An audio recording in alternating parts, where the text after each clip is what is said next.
बाज़ दफ़ा नहीं माफ़ होता यार। मैं अक्सर व बेशतर ये बात किया करता हूँ और ये बात कहता हूँ कि आप माफ़ कर दिया करें। बदला लेने का सबसे बड़ा तरीका ये है कि आप माफ़ कर दें। लेकिन कुछ तकलीफ़ें ऐसी होती हैं जो इंसान अपने सीने से लगाए रखना चाहता है। कुछ दुख ऐसे होते हैं जो इंसान चाहता है कि उसके सीने में मौजूद रहें, उसके दिल में धड़कन की तरह मौजूद रहें। यानी एक शख्स को जैसे आपने दिन रात सोचा होता है, एक शख्स को जैसे आपने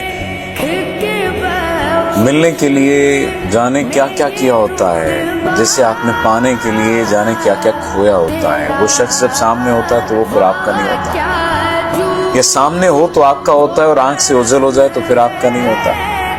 ये कैसा अजीब दुख होता है कि वो अपने हुस्न को आप पर निछावर करता फिरे लेकिन मोहब्बतें कहीं और निछावर करे। ये कैसा अजीब दुख है कि वो आपके लिए जानो माल लगाता फिरे लेकिन दिल ना लगाए।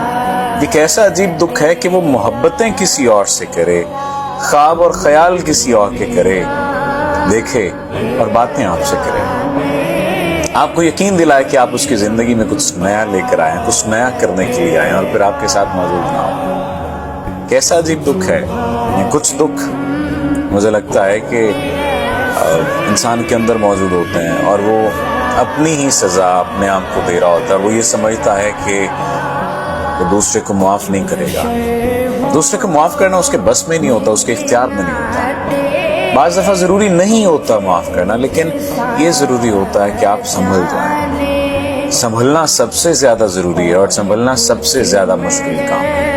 याद रखिए, इस दौरे नागवार में जीना कमाल है, मरना कोई बड़ी बात नहीं है। हम मर ही तो रहे हैं। हम सांस लेते हुए जो जिंदगी गुजार रहे हैं, सांसों का लेना या सांसों का नाम जिंदगी नहीं है, जिंदगी गुजारने का नाम जिंदगी है। कोशिश कीजिए, अपनी जिंदगी की जिम्मेदारी खुद लीजिए और माफ अगर नहीं कर पा रहे तो कोई बात नहीं, ना करें माफ। लेकिन एक बात ज़हन में रखें कि आप अपने साथी हैं, कोई दूसरा नहीं है। और अगर कोई दूसरा होगा भी तो उसका कोई ना कोई मतलब वाबस्ता होगा आपसे।